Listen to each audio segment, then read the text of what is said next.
Soy María Torrens, soy periodista y fundadora de Salam-Plan, un proyecto pionero de periodismo contra el odio. Estoy especializada en relaciones internacionales y asuntos sociales.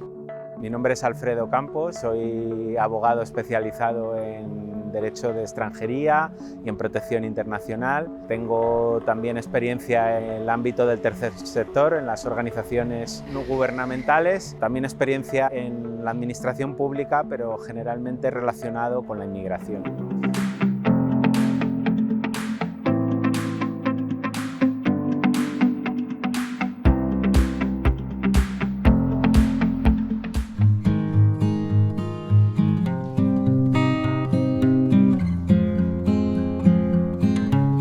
La integración tiene que ser en ambas direcciones. Cuando nos enriquecemos realmente es cuando hay convivencia. Tampoco se trata de coexistir, no se trata de estar los unos al lado de los otros, sino de convivir, de dialogar, de escuchar. Ahí es cuando hay una integración real. Multiculturalismo significa la suma de muchas culturas, pero esa suma no necesariamente significa que haya una convivencia.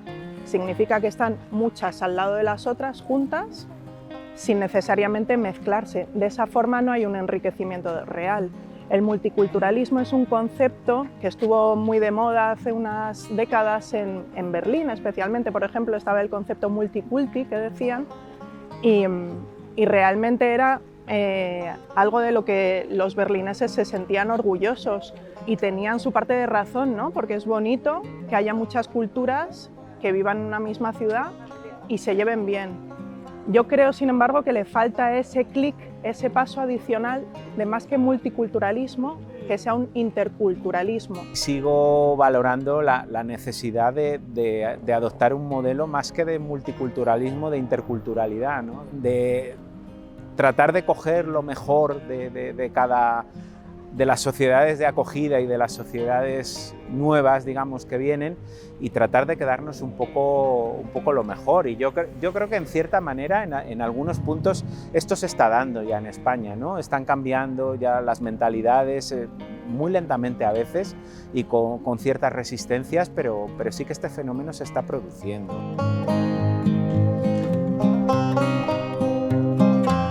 En el caso del modelo laico francés, creo que se comete el error de, a la hora de tratar de separar la religión del Estado, lo que se hace también es relegarla a estrictamente el ámbito privado o personal. Pero eso es, de algún modo, también obligar a muchas personas a renunciar a su identidad o a parte de su identidad cuando están dentro de la sociedad. Les estás privando de su derecho a tener unas creencias que siempre que estén dentro del respeto a los demás no tienen por qué hacer daño a nadie.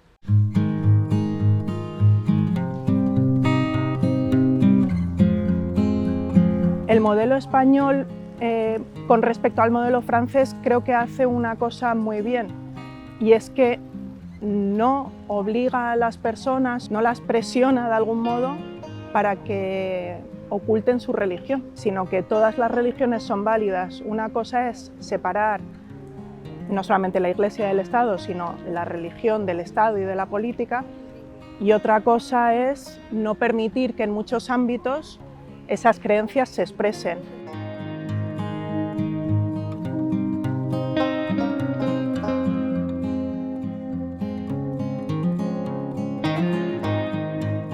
El reproche o las acusaciones, especialmente en los últimos años a la comunidad musulmana o a las personas musulmanas, proviene de muchos factores distintos. Por una parte, yo creo que vale la pena recordar que hay personas musulmanas en España en las últimas décadas, siempre las ha habido evidentemente, pero que en las últimas décadas han venido personas musulmanas migrantes de otros países y nunca ha habido ningún problema de convivencia. Al menos no más de lo que pueda haber entre personas que conviven de cualquier otra religión o de cualquier otro origen. Es decir, en los años 70-80 ya había muchos trabajadores migrantes de países de mayoría musulmana en España que convivían con el resto de los ciudadanos sin ningún problema. En los últimos años creo que ha habido varios errores. Por una parte, la gestión de la comunicación con respecto a cuando había noticias malas, cuando había noticias en las que los terroristas de distintas organizaciones pretendían hacer creer al resto del mundo que cometían sus asesinatos y las barbaridades que cometían en nombre de una religión. El error que se ha cometido ahí por parte de los políticos, creo yo, no solamente en España, sino en muchos países, y también por parte de otras personas con voz pública y de los medios de comunicación, es en muchos casos asimilar el discurso de esos asesinos, de esos terroristas, como cierto.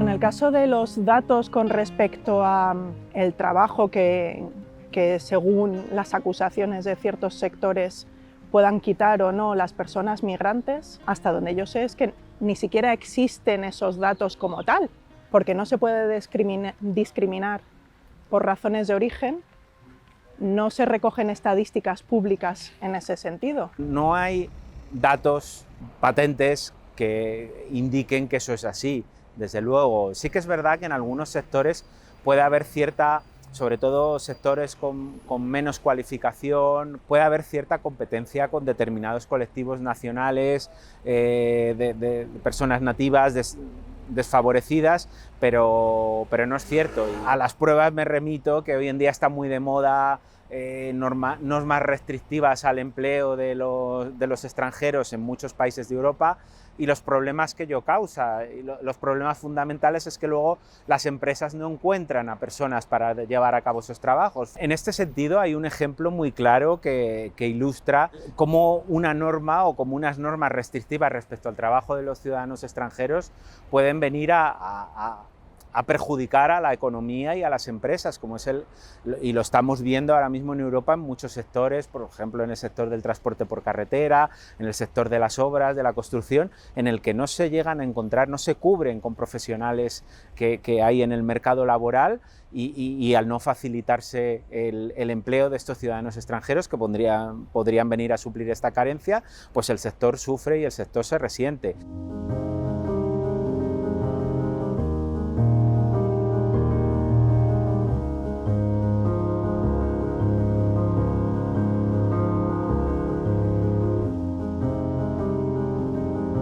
Hay una encuesta relativamente reciente de Cáritas y de la Universidad Pontificia de Comillas sobre el tema de las prestaciones sociales para tratar de saber si es cierto o no que las personas migrantes reciben más prestaciones sociales que las que no son migrantes.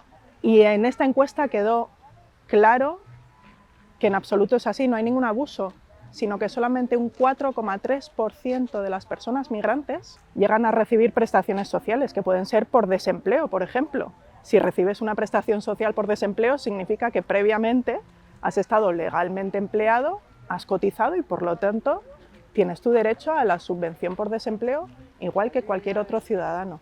Esto es una idea que yo creo que se contrarresta perfectamente con datos objetivos. Eso no es cierto. Vamos a ver, las personas que estamos a pie de calle en todos estos materias de inmigración, pues sabemos perfectamente que muchas veces no se utilizan recursos sanitarios, no se utilizan determinadas prestaciones o oportunidades que podrían acudir las personas inmigrantes, pues porque las desconocen. Eso es así. En muchos casos las situaciones, digamos, de irregularidad impiden que esas personas causen alta en la seguridad social o la demora en la tramitación de expedientes. Hay personas que están esperando una autorización por arraigo 8, 9, 10 meses, pues todo ese tiempo que se ha demorado, digamos, en tener la autorización de residencia, podrían haber estado ya cotizando a la seguridad social y podrían haber estado aportando.